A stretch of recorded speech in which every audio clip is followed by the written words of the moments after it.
ಜ್ಯೋತಿ ಬೆಳಗಿಸು ಆತ್ಮ ಜ್ಯೋತಿ ಬೆಳಗಿಸು, ಜ್ಯೋತಿ ಬೆಳಗಿಸು ಆತ್ಮ ಜ್ಯೋತಿ ಬೆಳಗಿಸು, ಜ್ಯೋತಿ ಬೆಳಗಿಸು ಮನದ ಜ್ಯೋತಿ ಬೆಳಗಿಸು, ಜ್ಯೋತಿ ಬೆಳಗಿಸು ಮನದ ಜ್ಯೋತಿ ಬೆಳಗಿಸು, ಜ್ಯೋತಿ ಬೆಳಗಿಸು ಆತ್ಮ ಜ್ಯೋತಿ ಬೆಳಗಿಸು.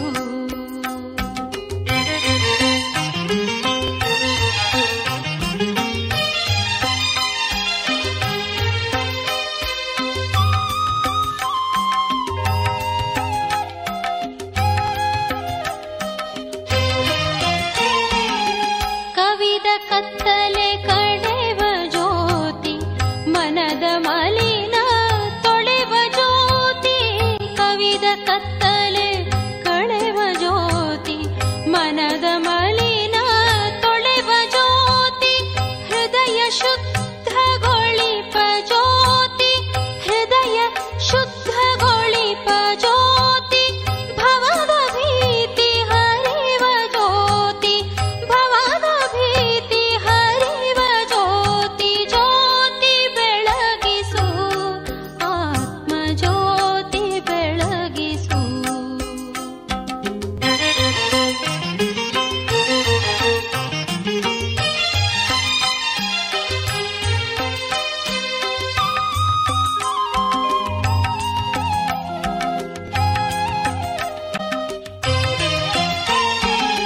ಜ್ಞಾನವೆಂಬ ರತ್ನ ಜ್ಯೋತಿ ಅಜ್ಞಾನವ ತೊಡೆವ ಜ್ಯೋತಿ, ಪಂಚವಿಕಾರ ಸುಡುವ ಜ್ಯೋತಿ, ಆತ್ಮದೀಪ್ತಿಗೊಳಿಪ ಜ್ಯೋತಿ. ಓಂ ಶಾಂತಿ. ಜ್ಞಾನಜ್ಯೋತಿ ಕಾರ್ಯಕ್ರಮಕ್ಕೆ ಆತ್ಮೀಯರಿಗೆಲ್ಲ ಸುಸ್ವಾಗತ. ಆತ್ಮೀಯರೇ, ನಾವು ಇದುವರೆಗೂ ತಿಳಿದುಕೊಂಡೆವು ಕಲ್ಯಾಣಕಾರಿ ಪುರುಷೋತ್ತಮ ಸಂಗಮ ಯುಗದಲ್ಲಿ ಪರಮಾತ್ಮನು ಕಲಿಸಿಕೊಡುವಂಥ ರಾಜಯೋಗದಿಂದ ಕಳೆದುಕೊಂಡಂಥ ಶ್ರೇಷ್ಠ ಸ್ವರ್ಗೀಯ ಭಾಗ್ಯವನ್ನು ಪಡೆದುಕೊಳ್ಳಬಹುದು. ಅಷ್ಟೇ ಅಲ್ಲ, ಪರಮಾತ್ಮನ ಜೊತೆ ಶ್ರೇಷ್ಠ ಸಂಬಂಧದ ಅನುಭೂತಿಯನ್ನು ಮಾಡಬಹುದು. ಹಾಗಾದರೆ ಇಂದು ತಿಳಿದುಕೊಳ್ಳೋಣ, ಯೋಗ ಎಂದರೆ ಏನು? ರಾಜಯೋಗ ಎಂದು ಈ ಯೋಗಕ್ಕೆ ಯಾಕೆ ಹೆಸರು ನೀಡಲಾಗಿದೆ? ಬಹಳ ಸತಿ ಯೋಗ ಎನ್ನುವಂಥ ಶಬ್ದವನ್ನು ಶಾರೀರಿಕ ಆಸನಗಳು, ಕ್ರಿಯೆಗಳಿಗೆ ಮಾತ್ರ ಸೀಮಿತವಾಗಿ ಅರ್ಥ ಮಾಡಿಕೊಂಡಿರುತ್ತೇವೆ. ಆದರೆ ವಾಸ್ತವವಾಗಿ ಯೋಗ ಎನ್ನುವಂಥ ಶಬ್ದದ ಯಥಾರ್ಥ ಅರ್ಥ ಸಂಬಂಧ ಎಂದು, ಅಥವಾ ಜೊತೆಯಲ್ಲಿ ಇರುವಂಥದ್ದು, ಅಥವಾ ಲಿಂಕ್ ಬಿಟ್ವೀನ್ ಟೂ ಥಿಂಗ್ಸ್ ಎಂದು ಸಹ ಅರ್ಥ ಮಾಡಿಕೊಳ್ಳಬಹುದು. ರಾಜಯೋಗ ಎನ್ನುವಂಥ ಶಬ್ದಕ್ಕೆ ಅರ್ಥ ಯಾವ ಯೋಗದಿಂದ ನಾವು ರಾಜರಾಗುತ್ತೇವೆ, ಅಥವಾ ಪರಮಾತ್ಮ ಸರ್ವ ಆತ್ಮಗಳಿಗೆ ಮಾಲೀಕನಾಗಿರುವಂತಹ ಸರ್ವೋಚ್ಚ ಶಕ್ತಿಯ ಜೊತೆ ನಮ್ಮ ಸಂಬಂಧವನ್ನು ಬೆಳೆಸುವ ಕಾರಣದಿಂದ ಈ ಯೋಗಕ್ಕೆ ರಾಜಯೋಗ ಎಂದು ಹೇಳಲಾಗಿದೆ. ಮೂರನೆಯದಾಗಿ, ಸರ್ವ ಯೋಗಗಳಿಗೂ ರಾಜನಾಗಿರುವುದರಿಂದ ಈ ಯೋಗಕ್ಕೆ ರಾಜಯೋಗ ಎಂದು ಸಹ ಹೇಳಲಾಗಿದೆ. ನಾಲ್ಕನೆಯದಾಗಿ, ಈ ಯೋಗದ ಅಭ್ಯಾಸದಿಂದ ನಾವು ನಮ್ಮ ಕರ್ಮೇಂದ್ರಿಯಗಳ ಮೇಲೆ ರಾಜರಾಗಬಹುದು, ನಮ್ಮ ಜೀವನದಲ್ಲಿ ಸಂಪೂರ್ಣ ಹತೋಟಿಯನ್ನು ಪಡೆಯಬಹುದು. ಆ ಕಾರಣದಿಂದಲೂ ಸಹ ಇದಕ್ಕೆ ರಾಜಯೋಗ ಎಂದು ಹೇಳಲಾಗಿದೆ.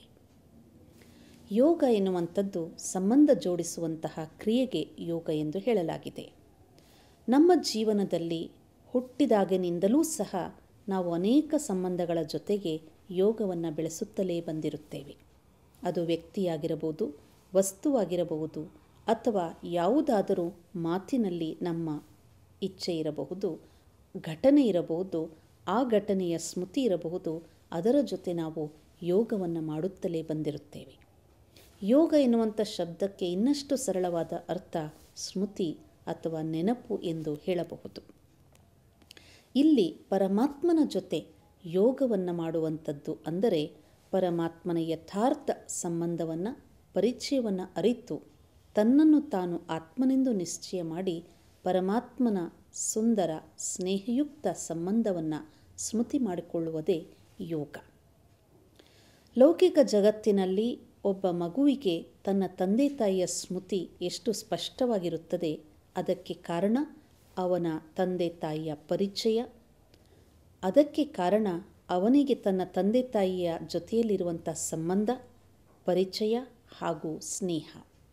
ಅಷ್ಟೇ ಅಲ್ಲ, ಮಗುವಿಗೆ ಚೆನ್ನಾಗಿ ಅರ್ಥವಾಗಿರುತ್ತದೆ ನನ್ನ ತಂದೆ ತಾಯಿಗಳಿಂದ ನನಗೆ ಪ್ರೀತಿ, ಪ್ರಾಪ್ತಿ ಎಲ್ಲವೂ ಸಿಗುತ್ತದೆ ಎಂದು. ಹಾಗೆಯೇ ರಾಜಯೋಗ ಎನ್ನುವಂಥದ್ದು ಆತ್ಮನಿಗೆ ಪರಮಾತ್ಮನಿಂದ ಸಿಗುವಂತಹ ಪ್ರಾಪ್ತಿಯ ಸ್ಮೃತಿಯೊಡನೆ ನಾವು ಬೆಳೆಸುವಂತಹ ಸಂಬಂಧಕ್ಕೆ ಇಲ್ಲಿ ರಾಜಯೋಗ ಎನ್ನುತ್ತೇವೆ. ಈ ಯೋಗದ ಅಭ್ಯಾಸವನ್ನು ಮಾಡಲಿಕ್ಕೆ ಮೊಟ್ಟ ಮೊದಲು ತನ್ನನ್ನು ತಾನು ಆತ್ಮನೆಂದು ನಿಶ್ಚಯ ಮಾಡಿಕೊಳ್ಳಬೇಕಾಗುತ್ತದೆ. ಏಕೆಂದರೆ ಪರಮಾತ್ಮ ಆತ್ಮಗಳ ತಂದೆಯಾಗಿದ್ದಾನೆ. ದೇಹದ ಸ್ಮೃತಿಯಲ್ಲಿ, ದೇಹದ ಸಂಬಂಧದಲ್ಲಿ ಪ್ರತಿಯೊಂದು ವ್ಯಕ್ತಿಗೆ ತನ್ನದೇ ಆದ ತಂದೆ ತಾಯಿಗಳು ಸಂಬಂಧಗಳಿರುತ್ತದೆ. ಆದರೆ ಭಗವಂತನನ್ನು ಧ್ಯಾನ ಮಾಡುವಾಗ ನಾವೆಲ್ಲರೂ ಸಹ ಒಬ್ಬನೇ ಭಗವಂತನನ್ನು ತಂದೆ ತಾಯಿಯೆಂದು ಸಂಬೋಧಿಸುತ್ತೇವೆ. ಇದರ ಅರ್ಥ ಆತ್ಮಗಳೆಲ್ಲರಿಗೂ ಪರಮಾತ್ಮ ಮಾತಾ, ಪಿತಾ, ಬಂಧು, ಸಖ, ಪರಮ ಶಿಕ್ಷಕನೂ ಆಗಿರುತ್ತಾನೆ. ಆದ್ದರಿಂದ ಯೋಗದ ಫೌಂಡೇಶನ್ ಅಥವಾ ತಳಪಾಯವೇ ಆಗಿದೆ ಆತ್ಮರೂಪದಲ್ಲಿ ತಮ್ಮನ್ನು ತಾವು ನಿಶ್ಚಯಿಸಿಕೊಂಡು ಆತ್ಮದ ತಂದೆಯಾದ ಪರಮಾತ್ಮನೂ ಸಹ ಜ್ಯೋತಿ ಸ್ವರೂಪರಾಗಿದ್ದಾರೆ ಎನ್ನುವಂಥ ಸ್ಮೃತಿಯಿಂದ ಪರಮಾತ್ಮನೊಡನೆ ಸ್ನೇಹಯುಕ್ತ ಸಂಬಂಧವನ್ನು ಜೋಡಿಸುವುದೇ ಇಲ್ಲಿ ಯೋಗವಾಗಿದೆ. ಅನೇಕ ಬಾರಿ ಯೋಗ ಎನ್ನುವಂಥ ಶಬ್ದವನ್ನು ಬಹಳ ಕಷ್ಟಕರವಾದ ಕ್ರಿಯೆ, ನಾವೆಲ್ಲರೂ ಇದನ್ನು ಮಾಡಲು ಸಾಧ್ಯವಿಲ್ಲವೇನೋ ಎಂದು ತಪ್ಪು ಅಭಿಪ್ರಾಯದಲ್ಲಿ ನಾವಿರುತ್ತೇವೆ. ವಾಸ್ತವವಾಗಿ ಪರಮಾತ್ಮನೊಡನೆ ಸಂಬಂಧವನ್ನು ಯಾವುದೇ ಪ್ರಾಯದವರು ಸಹ ಜೋಡಿಸುವಂತಹ ಒಂದು ಕಲೆಗೆ ಇಲ್ಲಿ ಯೋಗ ಎಂದು ಹೇಳಲಾಗುತ್ತದೆ. ಇದಕ್ಕೆ ವಯೋಮಿತಿಯಾಗಲಿ, ಜಾತಿ ಧರ್ಮದ ಭೇದವಾಗಲಿ ಇಲ್ಲ. ಈ ರಾಜಯೋಗವನ್ನು ಜ್ಞಾನಯೋಗ, ಭಕ್ತಿಯೋಗ, ಬುದ್ಧಿಯೋಗ, ಸಮತ್ವಯೋಗ, ಹಠಯೋಗ ಎಂದು ಸಹ ತಿಳಿಸಲಾಗುತ್ತದೆ. ಕರ್ಮಯೋಗ, ಪ್ರೇಮಯೋಗ ಎಂದು ಸಹ ಹೇಳಲಾಗುತ್ತದೆ. ಇದಕ್ಕೆ ಅರ್ಥ ಪರಮಾತ್ಮನೊಡನೆ ಸಂಬಂಧವನ್ನು ಜೋಡಿಸಲು ಮೊಟ್ಟ ಮೊದಲು ನನಗೆ ನನ್ನ ಪರಿಚಯದ ಜ್ಞಾನ ಬೇಕು, ಪರಮಾತ್ಮನ ಒಂದು ಪರಿಚಯದ ಜ್ಞಾನ ಬೇಕು, ಹಾಗೂ ಪರಮಾತ್ಮನೊಡನೆ ಸಂಬಂಧ ಜೋಡಿಸಿದಾಗ ಸಿಗುವಂಥ ಪ್ರಾಪ್ತಿಯ ಒಂದು ಅರಿವು ಬೇಕು. ಈ ರಾಜಯೋಗವನ್ನು ಬುದ್ಧಿಯೋಗವೆಂದು ಹೇಳಲಾಗುತ್ತದೆ. ಏಕೆಂದರೆ ಈ ಯೋಗದಲ್ಲಿ ಶಾರೀರಿಕ ಕ್ರಿಯೆಯಾಗಲಿ, ಪ್ರಾಣಾಯಾಮ ಅಥವಾ ಕಷ್ಟಕರವಾದ ಒಂದು ಆಸನಗಳನ್ನು ಹಾಕುವಂಥ ಅವಶ್ಯಕತೆ ಇಲ್ಲ. ಆದರೆ ತಮ್ಮ ಬುದ್ಧಿಯನ್ನು ಪರಮಾತ್ಮನ ಸ್ಮೃತಿಯಲ್ಲಿ ಏಕಾಗ್ರ ಮಾಡುವಂತಹ ಅವಶ್ಯಕತೆ ಇದೆ. ಆದ್ದರಿಂದ ಇದನ್ನು ಬುದ್ಧಿಯೋಗವೆಂದು ಹೇಳಲಾಗುತ್ತದೆ. ಈ ರಾಜಯೋಗ ಕರ್ಮಯೋಗವೂ ಆಗಿದೆ. ಏಕೆಂದರೆ ಕೇವಲ ಒಂದೆಡೆ ಕುಳಿತು ಅಭ್ಯಾಸ ಮಾಡುವಂಥದ್ದೇ ಅಲ್ಲ, ಕರ್ಮವನ್ನು ಮಾಡುತ್ತಿದ್ದರೂ ಸಹ ಕರ್ಮಕ್ಷೇತ್ರದಲ್ಲಿದ್ದರೂ ಮನ ಬುದ್ಧಿಯನ್ನು ಪರಮಾತ್ಮನ ಸ್ಮೃತಿಯಲ್ಲಿ ಸ್ಥಿತ ಮಾಡುವಂತಹ ಒಂದು ಕ್ರಿಯೆಗೆ ಕರ್ಮಯೋಗವೆಂದು ಹೇಳುತ್ತೇವೆ. ಹಾಗೆ ಈ ರಾಜಯೋಗವನ್ನು ಸಮತ್ವಯೋಗವೆಂದು ಹೇಳುತ್ತೇವೆ. ಏಕೆಂದರೆ ಸೃಷ್ಟಿಯಲ್ಲಿದ್ದು ಕರ್ಮಕ್ಷೇತ್ರದಲ್ಲಿದ್ದು ಕರ್ಮ ಮಾಡುತ್ತಾ ಕರ್ಮದಿಂದ ಅಲಿಪ್ತರಾಗಿರಬೇಕು. ಸಂಬಂಧಗಳ ಮಧ್ಯದಲ್ಲಿದ್ದರೂ ಸಂಬಂಧಗಳಿಂದ ಅಲಿಪ್ತರಾಗಿರುವಂತಹ ಒಂದು ಅಭ್ಯಾಸ ಮಾಡಬೇಕು. ಅದಕ್ಕೆ ಕಮಲ ಪುಷ್ಪದ ಒಂದು ಚಿಹ್ನೆಯಂತೆ ಕೆಸರಿನಲ್ಲಿದ್ದರೂ ನೀರಿನಿಂದ ಭಿನ್ನವಾಗಿರುತ್ತದೆ.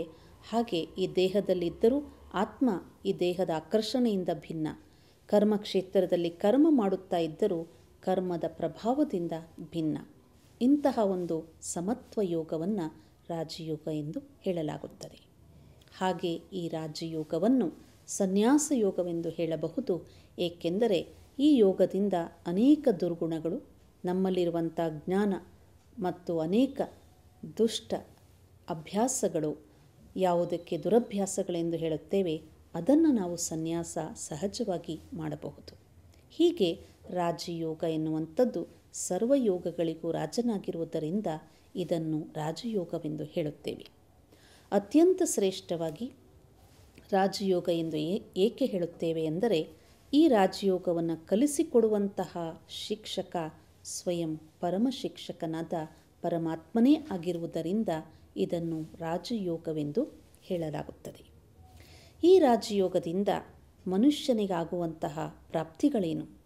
ಮೊಟ್ಟ ಮೊದಲನೇದಾಗಿ ಪರಮಾತ್ಮನನ್ನು ನಾವೆಲ್ಲರೂ ಧ್ಯಾನಿಸುವುದೇ ಮಾನಸಿಕ ಶಾಂತಿಗಾಗಿ ಹಾಗೂ ಸುಖಕ್ಕಾಗಿ.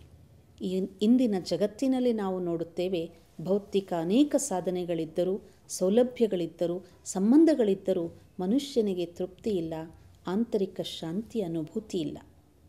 ರಾಜಯೋಗದ ಅಭ್ಯಾಸದಿಂದ ಮೊಟ್ಟ ಮೊದಲನೆಯ ಪ್ರಾಪ್ತಿಯೇ ಮನುಷ್ಯನಿಗೆ ಸಿಗುತ್ತದೆ ಆತ್ಮಿಕ ಶಾಂತಿ. ಮನಸ್ಸಿನಲ್ಲಿ ಶುದ್ಧ ಚಿಂತನೆಯ ಒಂದು ಅಭ್ಯಾಸ, ಬುದ್ಧಿಯ ಏಕಾಗ್ರತೆ ಹಾಗೂ ತನಗೆ ತೊಂದರೆ ಕೊಡುವಂಥ ಅನೇಕ ದುಶ್ಚಟಗಳಿರಬಹುದು, ದುರಭ್ಯಾಸಗಳಿರಬಹುದು, ದುರ್ನಡತೆಗಳಿರಬಹುದು ಅಥವಾ ಅನೇಕ ಆಸುರಿ ಸಂಸ್ಕಾರಗಳಿರಬಹುದು. ಇದರಿಂದ ತನ್ನನ್ನು ತಾನು ಬಿಡುಗಡೆ ಮಾಡಿಸುವಂಥ ಶಕ್ತಿ ಈ ರಾಜಯೋಗದಿಂದ ಪಡೆದುಕೊಳ್ಳಬಹುದು. ಹಾಗಾಗಿ ರಾಜಯೋಗ ಸರ್ವೋಚ್ಚ ಯೋಗವೂ ಆಗಿದೆ, ಸರ್ವಶ್ರೇಷ್ಠ ಪ್ರಾಪ್ತಿಗಳನ್ನು ಕೊಡುವಂಥ ಯೋಗವೂ ಆಗಿದೆ.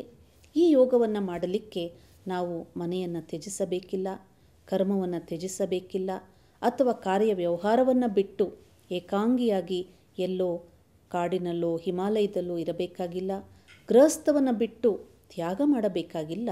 ಆದರೆ ಪರಮ ಶಿಕ್ಷಕನಾದ ಪರಮಾತ್ಮನೇ ಕಲಿಸಿಕೊಡುವಂಥ ಈ ರಾಜಯೋಗವನ್ನು ಗೃಹಸ್ಥ ಜೀವನದಲ್ಲಿದ್ದರೂ, ಮನೆಯಲ್ಲಿದ್ದರೂ ಸಹ, ಕರ್ಮಕ್ಷೇತ್ರದಲ್ಲಿ ಕರ್ಮವನ್ನು ಮಾಡುತ್ತಿದ್ದರೂ ಸಹ ಕೇವಲ ಮನೆಯನ್ನೇ ಮಂದಿರವನ್ನಾಗಿ ಪರಿವರ್ತನೆ ಮಾಡಿಕೊಳ್ಳಬೇಕು. ಮನಸ್ಸನ್ನೇ ಶ್ರೇಷ್ಠ ಚಿಂತನೆಗಳಿಂದ ತುಂಬಿಸಿಕೊಳ್ಳಬೇಕು. ಕರ್ಮವನ್ನೇ ಶ್ರೇಷ್ಠ ಕರ್ಮಗಳನ್ನಾಗಿ ಪರಿವರ್ತಿಸಿಕೊಳ್ಳಬೇಕು. ಇಂತಹ ಮಹಾನ್ ಪರಿವರ್ತನೆ ನಾವು ಎಲ್ಲಿದ್ದೀವೋ ಅಲ್ಲೇ ಇದ್ದು ಅಭ್ಯಾಸ ಮಾಡುವಂತಹ ಯೋಗವಾಗಿದೆ. ಆದ್ದರಿಂದ ಸನ್ಯಾಸ ಅಂದರೆ ಕಾವಿ ಬಟ್ಟೆ ಹಾಕಿಕೊಂಡು ಕಾಡಿಗೆ ಹೋಗುವಂಥ ಯೋಗವಲ್ಲ, ಇದು ಗೃಹಸ್ಥಿಗಳೂ ಅಭ್ಯಾಸ ಮಾಡುವಂಥ ಸಹಜ ಯೋಗ. ಈ ರಾಜಯೋಗವನ್ನು ಸಹಜ ಯೋಗವೆಂದು ಹೇಳುತ್ತೇವೆ, ಏಕೆಂದರೆ ಈ ಒಂದು ಯೋಗವನ್ನು ಅಭ್ಯಾಸ ಮಾಡಲು ಯಾವುದೇ ಕಠಿಣ ಆಸನಗಳಾಗಲಿ, ಕಠಿಣ ಕ್ರಿಯೆಗಳಾಗಲಿ, ಕಠಿಣವಾದಂತಹ ವ್ರತಗಳಾಗಲಿ ಮಾಡುವಂಥ ಅವಶ್ಯಕತೆ ಇಲ್ಲ. ಏಕೆಂದರೆ ಪರಮಾತ್ಮ ಆತ್ಮಗಳಿಗೆ ಸಂಬೋಧಿಸುತ್ತಾ ತಿಳಿಸುತ್ತಾನೆ, ಆತ್ಮೀಯ ಮಕ್ಕಳೇ, ನೀವೆಲ್ಲರೂ ನಿಮ್ಮ ಸ್ವರೂಪದಲ್ಲಿ ಜ್ಯೋತಿ ಸ್ವರೂಪರಾಗಿದ್ದೀರಾ. ನಿಮ್ಮನ್ನು ನೀವು ಆತ್ಮಗಳೆಂದು ನಿಶ್ಚಯ ಮಾಡಿಕೊಂಡು ಆತ್ಮೀಯ ತಂದೆಯಾದ ನನ್ನನ್ನು ಸ್ಮರಿಸಿ, ನನ್ನನ್ನು ನೆನಪು ಮಾಡಿ, ನನ್ನ ದಿವ್ಯ ಗುಣಗಳನ್ನು ನೀವು ಸ್ಮರಣೆ ಮಾಡಿ, ಆಗ ನಿಮ್ಮಲ್ಲೂ ಸಹ ಶಾಂತಿ, ಪ್ರೀತಿ, ಶಕ್ತಿ, ಪವಿತ್ರತೆ ಜಾಗೃತವಾಗುತ್ತದೆ. ಇಂತಹ ಸುಂದರ ಅಲೌಕಿಕ ಸಂಬಂಧವನ್ನು ಅನುಭವ ಮಾಡುವಂತಹ ಒಂದು ಯೋಗವೇ ರಾಜಯೋಗವಾಗಿದೆ. ಇದನ್ನು ಎಲ್ಲ ವಯಸ್ಸಿನವರು, ಎಲ್ಲ ಕ್ಷೇತ್ರದಲ್ಲಿರುವಂಥವರೂ ಸಹ ಸಹಜವಾಗಿ ಅಭ್ಯಾಸ ಮಾಡುವಂತಹ ಒಂದು ಸಹಜ ವಿಧಿಯಾಗಿರೋದ್ರಿಂದ ಇದಕ್ಕೆ ಸಹಜ ರಾಜಯೋಗವೆಂದು ಹೇಳಲಾಗಿದೆ. ಆದ್ದರಿಂದ ಈ ರಾಜಯೋಗವನ್ನು ಬನ್ನಿ ನಾವೆಲ್ಲರೂ ದಿನನಿತ್ಯ ಜೀವನದಲ್ಲಿ ನಮ್ಮ ಕರ್ಮಕ್ಷೇತ್ರದಲ್ಲಿ ಎಲ್ಲ ಕರ್ಮವನ್ನು ಮಾಡುತ್ತಾ ವ್ಯವಹಾರದಲ್ಲಿದ್ದರೂ ಸಹ ಸ್ವಲ್ಪ ಸಮಯ ನಮ್ಮ ಆತ್ಮದ ಉನ್ನತಿಗಾಗಿ ಪರಮಾತ್ಮನ ಜೊತೆಯ ಅಲೌಕಿಕ ಸಂಬಂಧದ ಅನುಭೂತಿಯನ್ನು ಮಾಡುತ್ತಾ ನಮ್ಮನ್ನು ನಾವು ಶಕ್ತಿಶಾಲಿ ಆತ್ಮಗಳನ್ನಾಗಿ ಮಾಡಿಕೊಳ್ಳಲು ಈ ರಾಜಯೋಗದ ಅಭ್ಯಾಸವನ್ನು ನಿರಂತರವಾಗಿ ಮಾಡುವಂಥ ವಿಧಿಯನ್ನು ತಿಳಿದುಕೊಳ್ಳೋಣ. ಆತ್ಮೀಯರೇ, ತಾವೆಲ್ಲರೂ ಸಹ ಈಶ್ವರಿಯ ಸೇವಾ ಕೇಂದ್ರಕ್ಕೆ ಭೇಟಿ ಕೊಟ್ಟು ಈ ರಾಜಯೋಗದ ಅಭ್ಯಾಸದ ಪೂರ್ಣ ವಿಧಿವಿಧಾನವನ್ನು ತಿಳಿದುಕೊಂಡು ನೀವು ಯಾವ ಸ್ಥಾನದಲ್ಲಿದ್ದೀರಾ ಅಲ್ಲೇ ಇದರ ಅಭ್ಯಾಸವನ್ನು ದಿನನಿತ್ಯ ಮಾಡುವಂಥ ವಿಧಿಯನ್ನು ತಿಳಿದುಕೊಳ್ಳಿ. ಅಂತಹ ಶುಭ ಸಂಕಲ್ಪವನ್ನು ಎಲ್ಲರಿಗೂ ತಿಳಿಸುತ್ತಾ ಈ ರಾಜಯೋಗದ ಮೊದಲನೆಯ ಭಾಗವನ್ನು ಮುಗಿಸುತ್ತೇನೆ. ಓಂ ಶಾಂತಿ.